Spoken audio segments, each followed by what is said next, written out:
আনোয়ারা উপজেলার পূর্ব বরিয়া গ্রামত ভয়াবহ অগ্নিকাণ্ডর ঘটনা ঘটে। এই অগ্নিকাণ্ড এই গ্রামের আডারওয়ান বসতঘর ফুরিয়ে চাই গই। তবে এই ঘটনা থনো হতাহতর খবর ফানো যায়। আইন অনুযায়ী এই 18 পরিবারের মোট 70 লাখ টাকার ক্ষয় হতে বলে জানাই ক্ষতিগ্রস্ত হলে।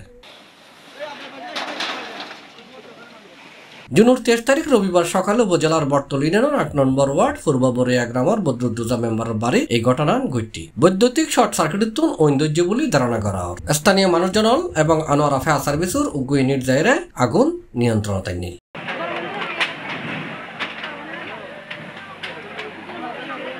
এই ব্যাপারে আনোয়ারা ফায়ার সার্ভিস স্টেশনের দায়িত্বরত লিডার মোহাম্মদ মুজিবুর রহমানের C+রে হয়।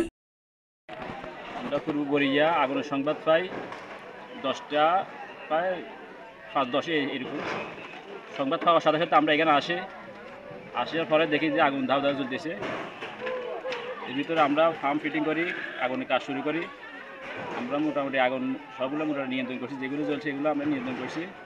এখন ক্ষয়ক্ষতিটা আমরা পরে দেখবো আর কি, কাজ যাচাই করি, বিবেচনা করি, আমরা পরে নির্ধারণ করবো এটা। C+, চট্টগ্রাম।